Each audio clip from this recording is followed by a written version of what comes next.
The INF Treaty effectively ended the so-called European missile crisis, which lasted throughout the 1970s and 80s. So by the time that the INF was being signed, both the Americans and the Russians had been deploying almost more than 3,000 cruise rockets, all of them aiming at Europe. So basically now that the INF is gone, that this treaty, this framework is absent, in practice, both Washington and Moscow have absolute freedom to redeploy these types of missiles again. Now, if those missiles would be redeployed, it is very likely that Europe would be back in the line of fire. So I think for us Europeans, the policy choice is very straightforward. Either we get rid of these weapons or they will be being pointed at us. So we must invest in arms control, in stopping proliferation of these type of weapons. Now, it is no surprise that the INF is dead today. As a matter of fact, there are parties such as Russia that have been violating the treaty already for a long time.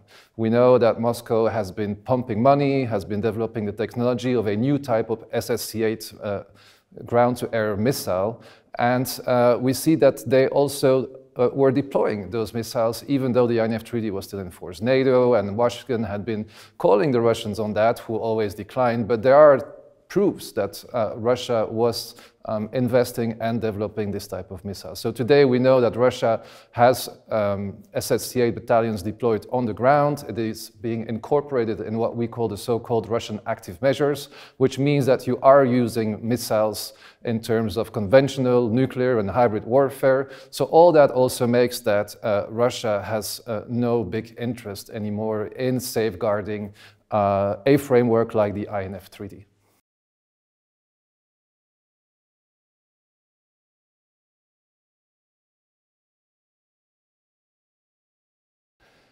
So now that the INF is gone, what next? What can we Europeans do to prevent that we are being put back in that line of fire?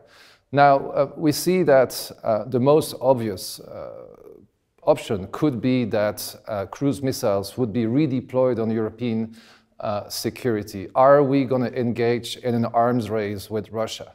Now, we know that Washington is already investing in these type of missiles and in cruise missiles. Actually, there were some concrete tests happening back in September. The question for Europeans is actually the following one. Would Europe accept the deployment of US missiles on its territory if such requests would be coming from Washington? Now, you know, Jens Stoltenberg, the NATO Secretary General, has already anticipated on such requests.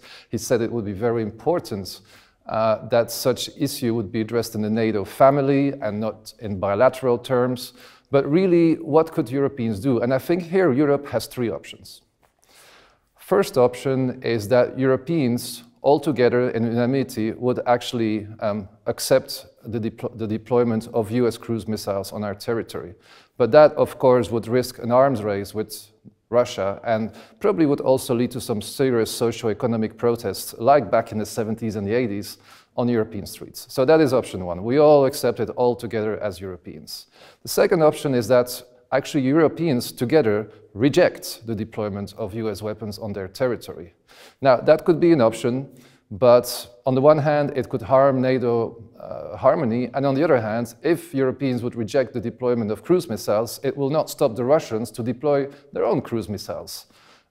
The third option, of course, is then that there is some sort of European coalition of willing nations that accept the deployment of cruise missiles on their own territory. This would probably be meaning bilateral arrangements, but that, of course, would also cause some serious disharmony both in the European club and in the NATO club. So really, all the three options that I've now been listing, it's not an ideal scenario for Europe. So we will have to think carefully about what is the next step, what are our options, because the issue that is now on the table and the choices that we make will have an impact for at least a generation to come.